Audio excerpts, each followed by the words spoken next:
मेरा नाम शालू है। मैं मिडिल क्लास फैमिली से बिलोंग करती हूँ।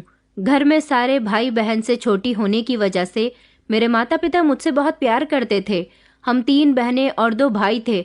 मेरी सबसे बड़ी दीदी की शादी हो चुकी थी और दोनों भाइयों की भी शादी हो चुकी थी। दोनों ही अपनी पत्नियों के साथ अपनी जिंदगियों में काफी खुश थे। मेरे साथ वाली बहन का नाम वंदना था। हम दोनों बहनें एक दूसरे से बहुत प्यार करते थे।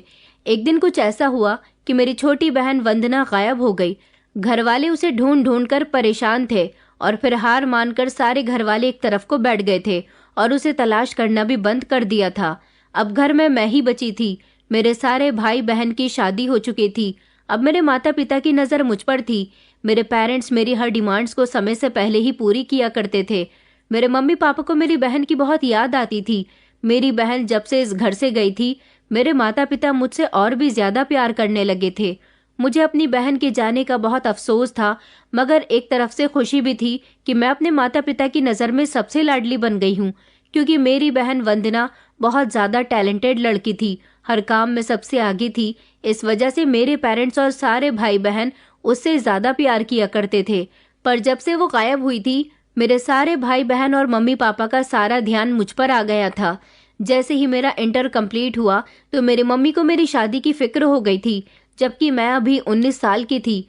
मेरी मम्मी ने मेरे रिश्ते तलाश करना शुरू कर दिए थे।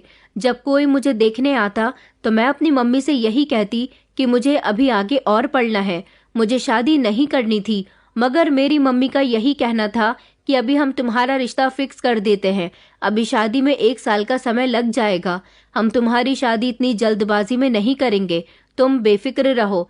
मेरे मना करने पर पापा मम्मी से कहा करते थे कि अभी बेटी की मर्जी नहीं है तो उसकी शादी मत करो, जब उसकी मर्जी होगी तब शादी कर देना। मेरे पापा को भी मम्मी यही कहती थी कि अभी शादी नहीं करूंगी, बस रिश्ता फिक्स कर दूंगी, और अच्छा रिश्ता मिलने में भी तो अभी समय लगता है। मैं चाहती हूँ कि मेरी बेटी जल्द से जल्द अपने घर की हो जाए। काश आज मेरी बेटी वंदना भी होती तो मैं इन दोनों बहनों की शादी साथ में कर देती। मम्मी बात बात पर वंदना को याद कर लिया करती थी और उनकी आंखें आंसुओं से भीग जाती थीं। मम्मी का कहना था कि लड़कियों को ज्यादा समय तक घर पर नहीं बैठाया जा सकता, उनके बड़े होने के बाद जल्द ही उन्हें अपने घरों का कर देना चाहिए। फिर मेरी दीदी और मेरे भाइयों का भी यही कहना था कि हमारी बहन जवान है और खूबसूरत है, ये कहीं भी जाती है तो लोग इसके रिश्ते के लिए टोकते हैं, और इस समय काफी सारे अच्छे रिश्ते इसके लिए आ रहे हैं, इसलिए आपको इसकी जल्द से जल्द शादी कर देनी चाहिए। दरअसल मेरी बहन वंदना मुझसे भी ज्यादा खूबसूरत थी। जब से वो गायब हुई थी तभी से लोगों का ध्यान मुझ पर जाने लगा था, क्योंकि जब हम दोनों बहनें साथ खड़े होते थे तो लोग कहते थे कि छोटी बहन से ज्यादा खूबसूरत तो बड़ी बहन है। मुझे ये बात बहुत बुरी लगती थी, पर मैं इस बात को बर्दाश्त किया करती थी, क्योंकि वंदना थी तो मेरी सगी बहन ही। फाइनली मेरा रिश्ता तय हो गया था, क्योंकि कुछ दिनों बाद लड़के वाले मुझे देखने के लिए आए थे। मुझे देखने के लिए लड़के की माँ, बहन और खुद लड़का भी आया था। मैं उनसे मिलने के लिए जैसे ही गेस्ट रूम में गई, लड़के की माँ मुझे देखकर बहुत मुस्कुराई थी। मेरी नज़र जैसे ही लड़के पर गई तो वो भी मुझे देखकर मुस्कुराने लगा। मैंने जल्दी से नज़र नीची कर ली थी। वो लड़का देखने में बहुत स्मार्ट और अच्छी पर्सनैलिटी का था। लड़के की माँ और बहन को मैं बहुत पसंद आ गई थी। थोड़ी देर उन लोगों से बातचीत करने के बाद मैं अपने कमरे में वापस आ गई थी। जब ये मेहमान चले गए तो मेरी मम्मी ने मुझे बताया कि उन लोगों को मैं बहुत पसंद आई हूँ और हमें भी लड़का पसंद आया है, इसलिए दोनों फैमिली ने तय किया है कि रिश्ते को फिक्स कर देना चाहिए। मेरी फैमिली को भी लड़का और उसकी फैमिली बहुत पसंद आई थी। मेरे घर वाले भी बहुत खुश थे। कुछ दिन बाद मेरी पूरी फैमिली भी लड़के के घर जाकर उसके घर और उसके परिवार के बारे में देखभाल करके आ गए थे। उनको सारी बातें अच्छी लगी थी। इस तरह से मेरा रिश्ता यहाँ विनोद नाम के लड़के के साथ तय हो गया था। लेकिन रिश्ता फिक्स करने से पहले मेरी भाभी और दीदी ने मुझसे मेरी मर्जी के बारे में पूछा था कि इस रिश्ते के लिए हाँ कर दी जाए या नहीं, क्योंकि मेरी फैमिली ऐसी नहीं थी कि लड़कियों को जबरदस्ती कहीं पर भी माता पिता अपनी मर्जी से झोंक दे। हमारे यहाँ शादी होने से पहले लड़की या लड़के से उसकी मर्जी को पूछा जाता था। मेरे ससुराल में सिर्फ 4 लोग थे, मेरे सास ससुर, मेरी नंद और मेरा होने वाला पति। मेरे घर वालों ने उसके बारे में मुझे सब कुछ बता दिया था कि वो कहाँ पर जॉब करता है, कितना कमाता है और उसकी फैमिली बैकग्राउंड कैसा है, ताकि मैं सारी बातें सोच समझकर उन्हें फाइनल जवाब दे सकूं। मैंने शर्माते हुए इन लोगों को जवाब दे दिया था कि जैसे आप लोगों की मर्जी, जैसा आप लोगों को ठीक लगे आप वैसा ही करो। मेरे इस तरह से शर्माने पर मेरी भाभी और दीदी मेरे जवाब को समझ गई थी कि मैं क्या कहना चाह रही हूँ। इस तरह से मेरा रिश्ता विनोद के साथ फिक्स हो गया था। मेरे पेरेंट्स बहुत खुश थे कि उनको अच्छा रिश्ता मिल गया। कुछ समय ऐसे ही गुजरता रहा। अभी मेरी छुट्टियां ही चल रही थी। मैंने आगे पढ़ने के लिए कॉलेज में एडमिशन नहीं लिया था। एक दिन मेरे ससुराल वाले हमारे घर पर आए थे और हमारी शादी की बात करने लगे। उनका कहना था कि हम लोग अब अपने बेटे की शादी करना चाहते हैं और अपनी बहू को अपने घर ले जाना चाहते हैं। मेरे मम्मी पापा ने तो अभी 1 साल के टाइम बाद मेरी शादी करने का फैसला किया था, मगर लड़के वालों के 6 महीने बाद ही जिद करने पर मेरे मम्मी पापा मेरी शादी करने को तैयार हो गए थे। इसी तरह से पूरे 1 महीने के अंदर जल्दबाजी की तैयारियों के बाद मेरी शादी हो गई थी। लेकिन इस दौरान मेरी पूरी फैमिली को वंदना की बहुत याद आई थी। वैसे तो मुझे भी वंदना की याद आ रही थी, क्योंकि वो मेरी बहन होने के साथ साथ मेरी बेस्ट फ्रेंड भी थी, पर मेरी मजबूरी थी कि मुझे उसे इग्नोर करना पड़ रहा था। मैं विनोद की पत्नी बनकर उनके घर आ गई थी। मेरी ससुराल में हर फैसिलिटी मौजूद थी। मैं अपनी शादीशुदा जिंदगी से बहुत खुश थी, क्योंकि विनोद एक बहुत अच्छे पति साबित हुए थे। मेरी सास भी बहुत अच्छी थी और मेरी नंद भी बहुत खूबसूरत और बहुत अच्छे बिहेवियर की लड़की थी। मेरे ससुर भी हमेशा मुझे अपनी बेटी की तरह ही समझते थे।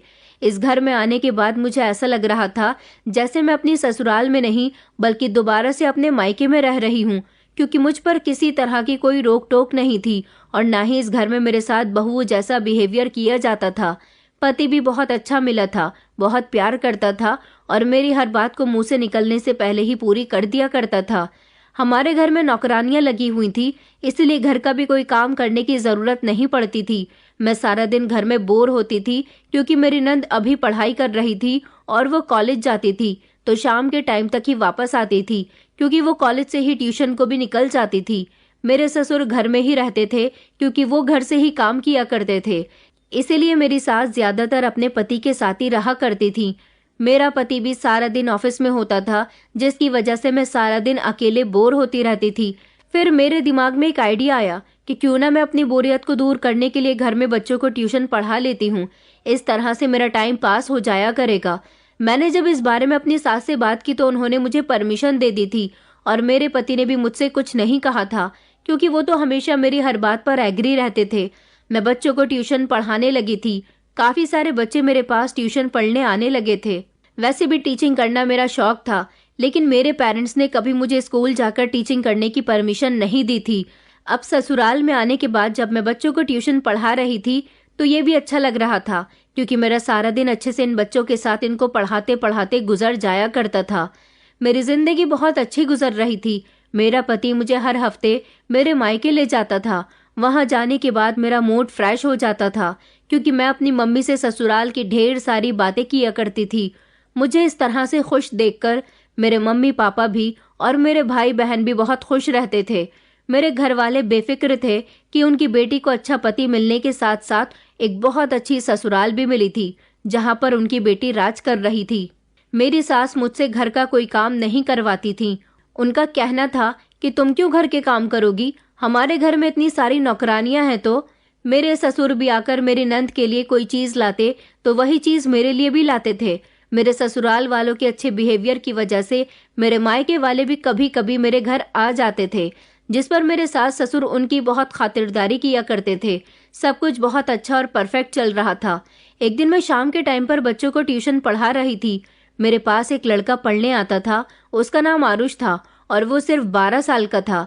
मैं अपने कमरे में अकेले ही बच्चों को पढ़ाया करती थी। जिस टाइम मैं बच्चों को पढ़ा रही होती थी मुझे कोई भी डिस्टर्ब नहीं करता था। एक दिन मुझे आरुष ने अपने स्कूल बैग से निकालकर एक लेटर दिया। कहने लगा कि ये मुझे एक दीदी ने दिया है और कहा है कि ये लेटर मैं आपको दे दूं। मैंने आरुष से उसके बारे में पूछा जिसने उसे ये लेटर दिया था। आरुष को इस बारे में कुछ नहीं पता था। उसने कहा था कि मैं उनको नहीं जानता कि वो कौन है और ना ही वो मुझे अपना चेहरा दिखाती है।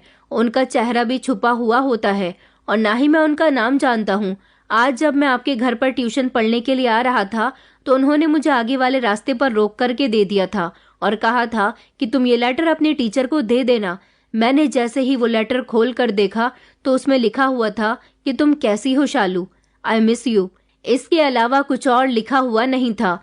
मैं कंफ्यूज हो गई थी कि आखिर ये कौन है जिसने मुझे लेटर भेजा है और इसमें इन 2 लाइनों के अलावा और कोई बात भी लिखी हुई नहीं है जिससे मैं ये समझ सकूं कि ये लेटर किसने दिया है। ना ही इस लेटर पर कोई नाम लिखा हुआ था।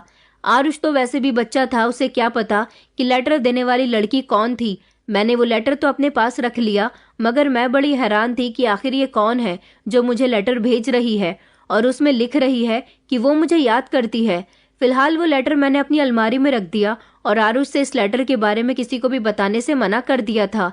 अगले दिन फिर से आरुष जब मेरे पास ट्यूशन पढ़ने आया तो उसने फिर से उसी टाइप का एक लेटर मुझे दिया और फिर से मैंने उसे खोल कर देखा तो उसमें वही सब कुछ लिखा था कि तुम कैसी हो, आई मिस यू। इन शब्दों का मतलब तो मैं अच्छी तरह से जानती थी, लेकिन इन शब्दों को लिखने वाला कौन था? उस बच्चे ने मुझे वही बताया कि वो लेटर उसको उसी औरत ने दिया है जिसने कल दिया था। मैंने आरुष से कहा कि कल तुम इस औरत का नाम पूछ कर आना कि ये कौन है। वो बच्चा था, इसके अलावा और मुझे कोई इन्फॉर्मेशन नहीं दे सकता था। और फिर जब दूसरे दिन मैंने आरुष से उस औरत का नाम पूछा तो आरुष ने बताया कि मैम, मेरे पूछने पर उन्होंने मुझे नहीं बताया कि उनका नाम क्या है। मैंने वो वाला लेटर भी अलमारी में रख दिया और हर लेटर की तरह उस लेटर में भी यही लिखा हुआ था कि तुम कैसी हो, आई मिस यू। मैं बड़ी परेशान हो गई थी। मुझे ये जानने में इंटरेस्ट होने लगा कि पता नहीं ये कौन औरत है जो मुझे रोज लेटर भेज रही है। अब मैं इसको देखना चाहती हूँ, आखिर इसमें क्या राज हो सकता है। कभी कभी मुझे ऐसा लगता था कि कहीं इस लेटर में कुछ गड़बड़ तो नहीं, पर लेटर में कुछ गड़बड़ कैसे हो सकती थी और किसी को मुझसे क्या दुश्मनी हो सकती है। हालांकि मेरे ससुराल वालों का बिहेवियर भी मेरे साथ बहुत अच्छा था और मैं उनके साथ बहुत खुश थी। इनमें से भी मेरे साथ ये सब कुछ कोई नहीं कर सकता था। मैंने अपनी सास और नंद से भी इस बारे में कोई बात करना ठीक नहीं समझा।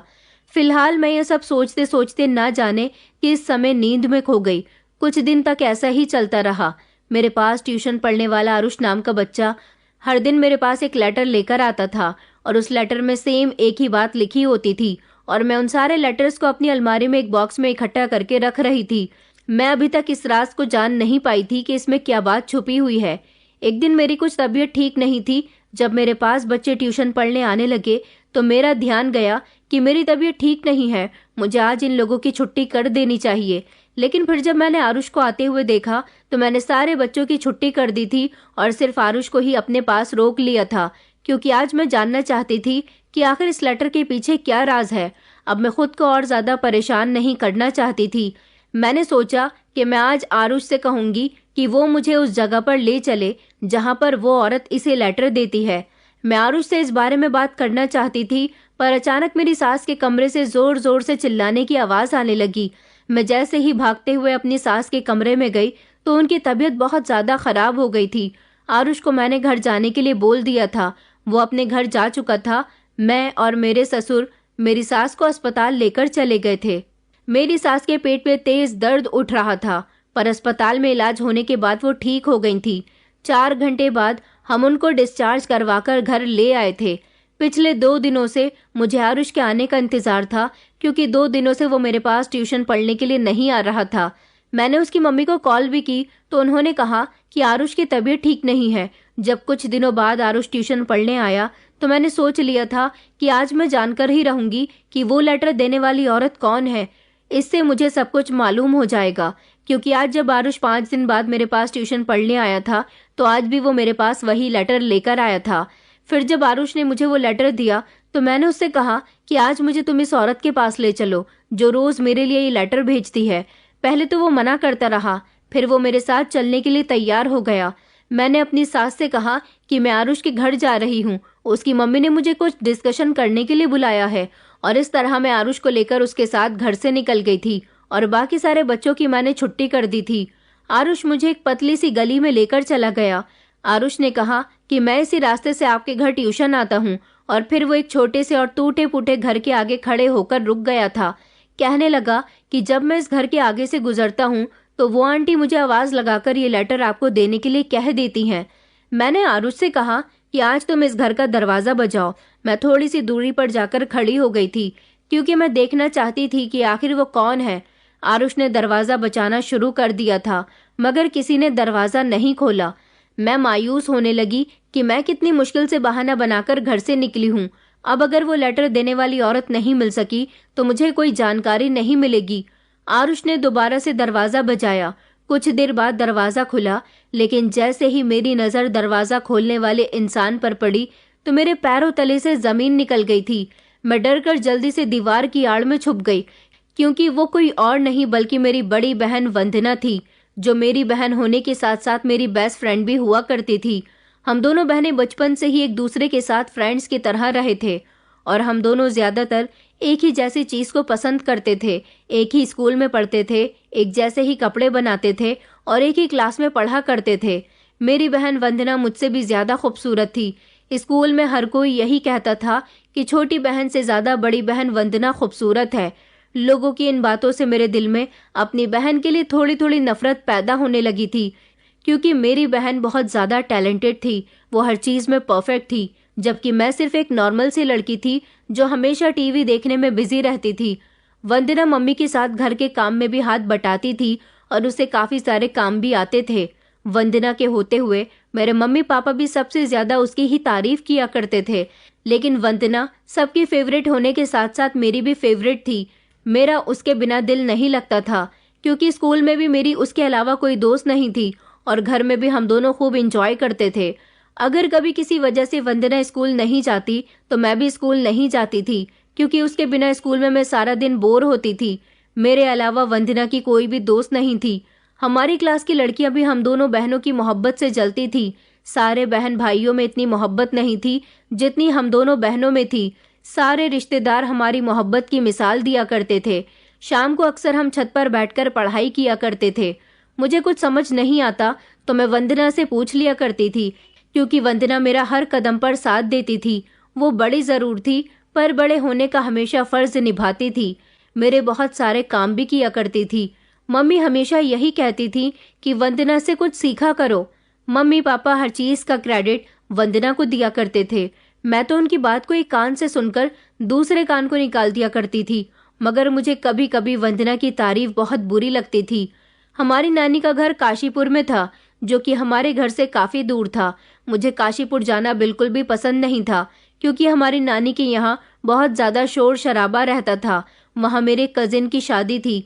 वैसे तो वहाँ पर हमारी पूरी फैमिली को ही शादी में जाना था, मगर मेरी बड़ी दीदी प्रेग्नेंट थी, इसलिए वो शादी में नहीं जा रही थी और मैं भी शादी में नहीं जाना चाहती थी। वंदना तो जाने के लिए तैयार थी। उसने मुझसे नानी के घर जाने के लिए बहुत जिद की थी, पर मैं नहीं जाना चाहती थी।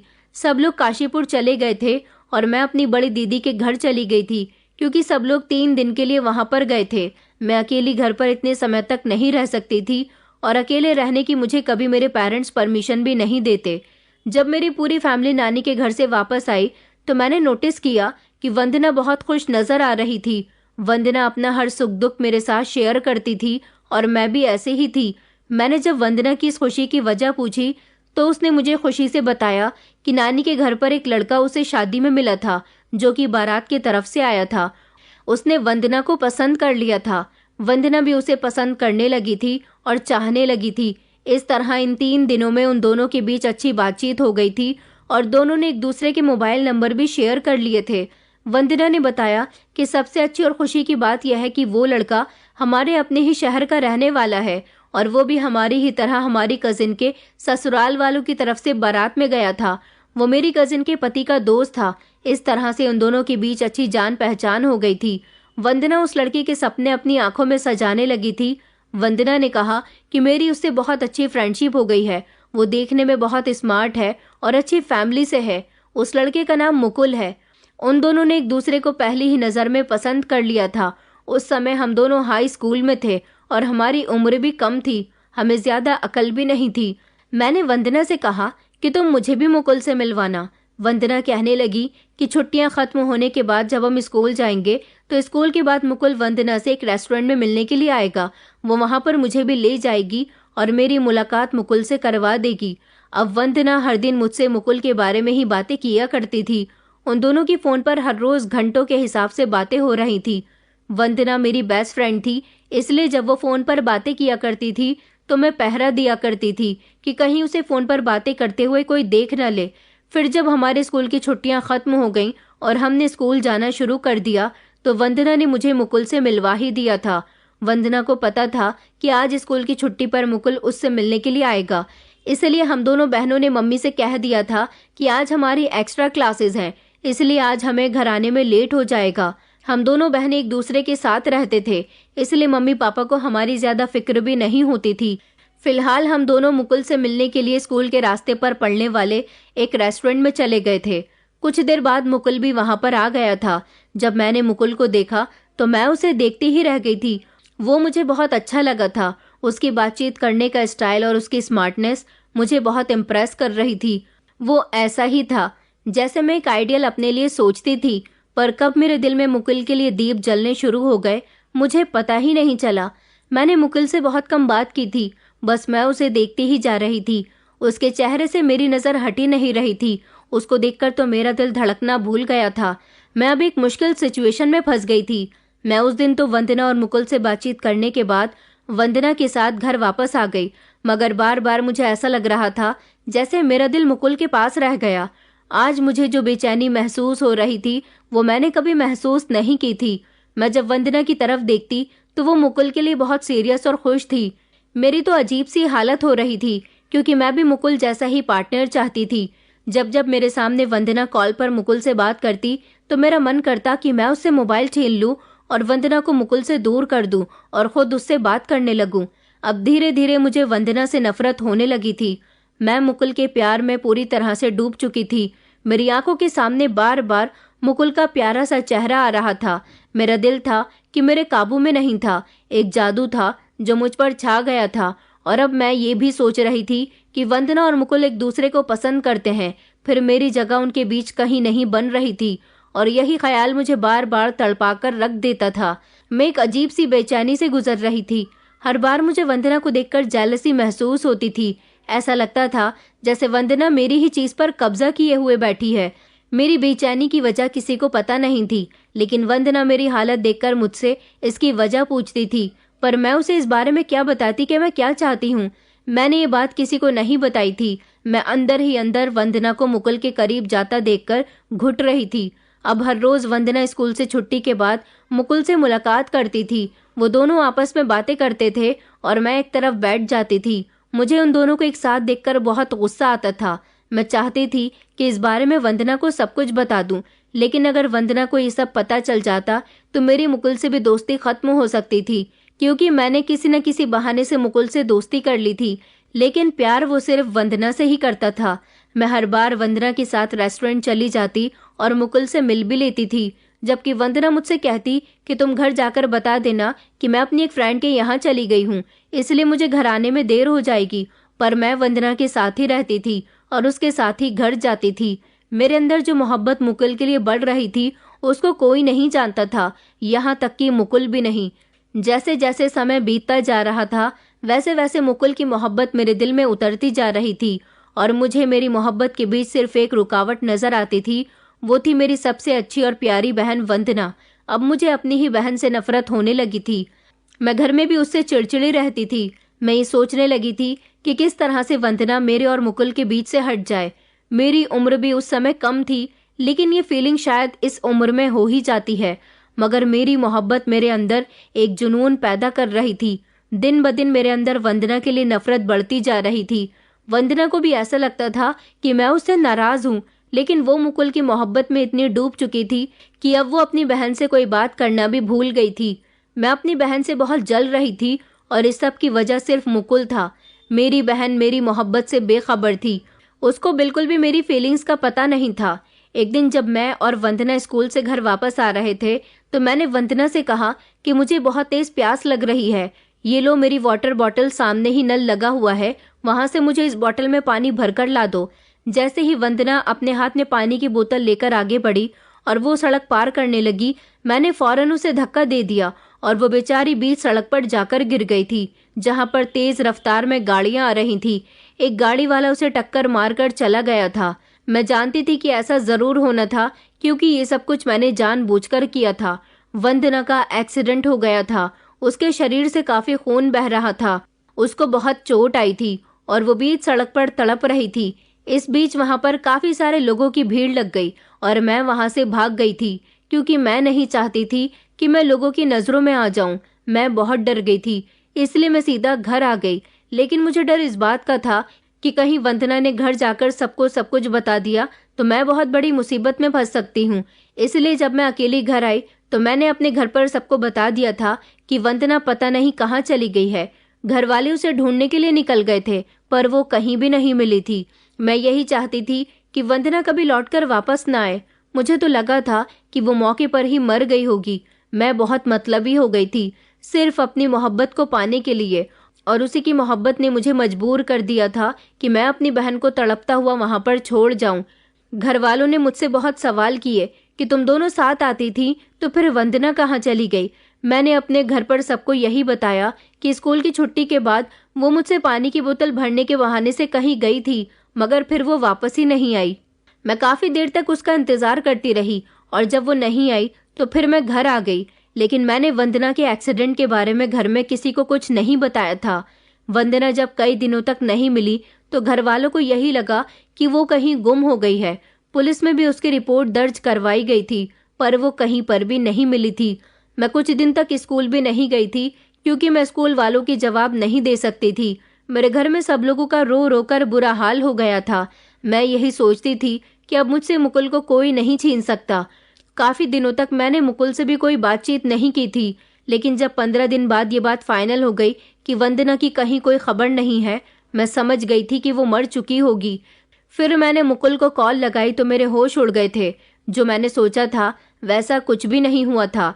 मेरा दिल खून के आंसू रो रहा था जब मुझे मुकुल ने बताया कि मेरी वंदना इस दुनिया में नहीं रही, इसलिए मैं यहाँ पर तन्हा रह गया हूँ। इस शहर में रहूंगा तो मुझे वंदना की याद आती रहेगी, इसीलिए मैं इस शहर को छोड़कर जा रहा हूँ। मेरा यहाँ पर रहना नामुमकिन है। मैं नौकरी करने के लिए दुबई जा रहा हूँ। मुझे यहाँ की हर चीज वंदना की याद दिलाती है। मैंने ये सुनकर फोन रख दिया क्योंकि मेरा दिल टूट गया था। मैं उस दिन फूट फूट कर रोई थी। बहुत देर तक रोते रोते मैंने सोचा कि मैं हार नहीं मानूंगी। मैं मुकुल को अपनी मोहब्बत के बारे में जरूर बताऊंगी। मेरी मोहब्बत जानकर शायद वो अपना फैसला बदल दे। मैंने दोबारा उसको कॉल लगाई और जो मेरे दिल में मुकुल के लिए फीलिंग्स थी वो सब कुछ उसे बता दिया। मैंने मुकुल से कहा कि मैं तुम्हारे बिना जिंदा नहीं रह सकती। मेरी सारी बातें सुनकर मुकुल ने कहा कि वंदना मेरी पहली और आखिरी मोहब्बत थी। मैं उसके अलावा किसी और के बारे में सोच भी नहीं सकता और आज के बाद मुझे कभी फोन मत करना। ये कहकर मुकुल ने कॉल कट कर दी थी। उसकी बात सुनकर मैं बहुत रोई और फिर मुझे एहसास हो गया था कि मैंने अपनी बहन के साथ बहुत गलत किया था। मुझे उसकी मदद करनी चाहिए थी जब वो दर्द से तड़प रही थी और मुझे उसको धक्का भी नहीं देना चाहिए था। मैं उसको तड़पता हुआ छोड़कर आ गई थी। फिर इसी तरह से समय बीतता गया। घर वालों ने भी ये बात एक्सेप्ट कर ली थी कि वंदना भी इस दुनिया में नहीं रही और वंदना की 3 साल बाद भी कोई खबर नहीं थी। मैंने वंदना के साथ इतना गलत किया था तो मेरे साथ कैसे कुछ अच्छा हो सकता था। मुकुल भी मुझे अपनी मोहब्बत में तड़पता हुआ छोड़कर जा चुका था। इस तरह मेरी मतलबी मोहब्बत का दी एंड हो गया था। लेकिन मुझे मुकुल की मोहब्बत के बाद अपनी बहन की बहुत याद आती थी। मुझे हर जगह उसकी कमी महसूस होती थी। लेकिन आज इतने सालों के बाद अपनी बहन को इस तरह देखकर मेरी आंखों में आंसू आ गए थे और मुझे खुशी हुई थी कि वो जिंदा है। मैं अपने बीते हुए कल में चली गई थी और मुझे अपनी गलती का एहसास होने लगा था। मैं मुकुल को पूरी तरह से भूल चुकी थी। शायद मुझे उससे प्यार ही नहीं था। बस इस उम्र में लड़की या लड़कियां मोहब्बत में बहक जाते हैं। मेरी बहन भी अगर किसी को पसंद करती थी तो मैंने भी उसे पसंद करना शुरू कर दिया था। मुकुल के जाने के बाद मैं पूरी तरह से नॉर्मल हो गई थी और मेरी जिंदगी काफी हद तक आगे बढ़ गई। फिलहाल आज मुझ में इतनी हिम्मत नहीं थी कि मैं अपनी प्यारी बहन का सामना कर सकूं। वो आरुष से बातों में लगी हुई थी और उसने मुझे नहीं देखा था। मैं दीवार की आड़ में खड़ी हुई थी। मैं फौरन वहां से अपने घर को चली आई थी, लेकिन घर का हाल तो पूरी तरह से बिगड़ा हुआ था। मेरा पति बहुत गुस्से में लग रहा था। मेरे घर में दाखिल होते ही मेरे पति ने मेरा हाथ पकड़ लिया और कहने लगा कि बताओ तुम कहाँ गई थी, किससे मिलने के लिए गई थी? आवारा लड़की, मुझे इतने टाइम से बेवकूफ बनाती रही हो। बताओ। मैं हैरानी से अपने पति को देखती जा रही थी कि अचानक यहाँ पर क्या हो गया। मुझे कुछ समझ नहीं आ रहा था। मैंने अपने पति से कहा कि मेरा हाथ छोड़ो। मैं ट्यूशन पढ़ने वाले एक स्टूडेंट आरुष के घर गई थी। मेरी ये बात सुनकर मेरा पति चिल्लाने लगा और कहने लगा, मैं तुम्हें जान से मार दूंगा अगर तुमने एक शब्द और झूठ कहा तो। मैंने कभी उनको इतने गुस्से में नहीं देखा था। मेरी सास खामोश खड़ी हुई थी। मेरे पति ने मेरी सास से कहा कि आरुष के घर पर कॉल लगाओ और पता करो कि ये वहां पर गई थी या नहीं। मेरी सास ने कॉल पर बात करने के बाद मेरे पति को बताया कि ये वहां पर नहीं गई थी, बल्कि वो तो कह रही हैं कि आपके घर से कोई भी हमारे घर पर नहीं आया। मैं अपनी सच्चाई भी किसी को नहीं बता सकती थी, क्योंकि जो गलती मैंने की थी वो सब सामने आ जानी थी। फिर मेरे पति मेरे करीब आए और उन्होंने मेरे मुंह पर एक जोरदार थप्पड़ मार दिया और वो सारे लेटर्स जो मुझे आरुष लाकर दिया करता था वो सब मेरे मुंह पर मार दिए। मेरे पति ने कहा कि बताओ ये कौन है जो तुम्हें आई मिस यू के लेटर्स भेज रहा है। मैंने अपने पति से कहा कि जैसा आप सोच रहे हो ऐसा कुछ भी नहीं है। दरअसल जो स्टूडेंट आरुष मेरे पास ट्यूशन पढ़ता है वही मुझे लेटर दिया करता था। मेरा पति कहने लगा कि मैं कोई बेवकूफ़ इंसान नहीं हूँ कि कोई बच्चा तुम्हें लव लेटर लिख कर देगा। बताओ सच क्या है। जब मैं खामोश खड़ी रही तो मेरे पति ने मेरा हाथ पकड़ा और मुझे धक्के मारकर घर से निकाल दिया और कहने लगा कि तुम इसी काबिल हो, निकल जाओ मेरे घर से और आज के बाद मेरे घर में कदम भी मत रखना, बेवफा औरत। ये कहकर मेरे पति ने दरवाजा मेरे मुंह पर बंद कर दिया था। मैं बहुत रो रही थी। मेरी कुछ समझ नहीं आ रहा था कि मैं क्या करूं। मेरे पास अब वंदना के पास जाने के अलावा और कोई रास्ता नहीं था, इसलिए मैं उसी टूटे फूटे घर में चली गई। मैंने दरवाजा बचाया तो वंदना ने दरवाजा खोला था। मुझे देखकर वो मुझे सर से लेकर पैर तक देखने लगी। मैंने उसे कहा कि अपनी बहन को घर के अंदर आने की परमिशन नहीं दोगी। उसने मुझे बिना कुछ कहे ही घर के अंदर आने दिया था और खुद सोफे पर जाकर बैठ गई थी। वो अकेली इस घर में न जाने कब से रह रही थी। मैंने वंदना के सामने हाथ जोड़ दिया और कहा कि मुझे माफ कर दो, मुझसे बहुत बड़ी गलती हो गई। मैंने वंदना को अपनी ससुराल में होने वाली पूरी बात के बारे में बता दिया था। मेरी बात सुनकर वंदना कहने लगी कि मेरा मकसद तुम्हारी शादीशुदा जिंदगी खराब करना नहीं था। मैं तुम्हें इस बात का एहसास दिलाना चाहती थी कि जब किसी का भरोसा टूटता है तो कैसे दिल दुखता है। मैं तुम्हारी बहन थी। तुम अगर मुकुल से प्यार करती थी तो मुझे बता देती, मैं तुम्हारे रास्ते से हट जाती। तुमने मेरे साथ बहुत गलत किया। उस समय मुझे एक अमीर औरत अस्पताल में ले गई थी। मैं पूरे 2 महीने कोमा में रही और एक्सीडेंट हो जाने की वजह से मैं अपना दिमागी संतुलन भी खो चुकी थी। मेरी याददाश्त काफी समय बाद आई थी। फिर वो औरत मुझे अपने साथ अपने घर ले गई और उसने मेरा पूरा इलाज करवाया। जब मैं बेहतर हुई तो मैंने मुकुल को कॉल की। मुकुल ने मुझे बताया कि वो और मेरे परिवार वाले यही समझते हैं कि मैं मर चुकी हूँ और उन्होंने मुझे बहुत तलाश किया, मैं कहीं भी नहीं मिली। मुकुल ने कहा कि अब मैं नौकरी के लिए दुबई चला गया हूँ, मेरा वहां से आना पॉसिबल है, इसलिए तुम मेरे एक दोस्त के घर में रह लो। उसने अपने दोस्त के साथ मिलकर मुझे इस घर में रहने के लिए जगह दी। मैं उसे अमीर औरत का घर छोड़कर यहाँ आकर रहने लगी। फिर मुकुल ने मुझे तुम्हारी भी सच्चाई के बारे में बता दिया कि तुम मुकुल से प्यार करती थी और मैं समझ गई कि यही वजह थी कि तुमने चलती हुई सड़क पर मुझे धक्का दे दिया और मुझे वहां पर तड़पता हुआ छोड़कर गई थी। मुझे पता चला कि तुम्हारी शादी हो चुकी है, इसलिए मैंने तुम्हारे साथ ये सब कुछ किया। मैंने वंदना के आगे हाथ जोड़ लिए थे और कहा था कि प्लीज मेरा घर बचा लो। वंदना के दिल में आज भी मेरे लिए पहले जितनी ही मोहब्बत थी। मुझे ऐसे फूट फूट कर रोते हुए देखकर उसने मेरा घर बचा लिया था। वो मेरे घर आ गई और उसने मेरे पति को सब कुछ बता दिया था। जब मेरे पति को इस बात पर यकीन नहीं आया तो वंदना ने आरुष से भी कहलवा दिया था कि वही थी जो वो लेटर्स आरुष के हाथ भिजवाया करती थी। वंदना ने मुझे माफ कर दिया था, लेकिन मुझे आज भी अपनी गलती पर पछतावा होता है कि मैंने अपनी बहन के साथ बहुत गलत किया था। कुछ समय के बाद आरुष दुबई से वापस आ गया था और वंदना उसके साथ मम्मी पापा के घर चली गई। उसको इस तरह से जिंदा देखकर मेरे घर वाले बहुत खुश हुए थे। मेरे घर वालों को भी जब ये बात पता चली तो लोगों ने मुझ पर बहुत गुस्सा किया था और काफी समय तक मुझसे किसी ने बातचीत नहीं की थी, क्योंकि ये मेरी सजा थी और मैंने बहुत बड़ी गलती की थी।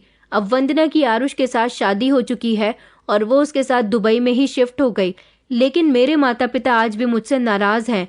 मेरी ससुराल में मेरी जितनी वैल्यू और इज्जत थी वो सब पहले से कम हो गई, मगर मेरा पति इस बात पर खुश है कि मैंने अपने किए की माफी वंदना से मांग ली थी।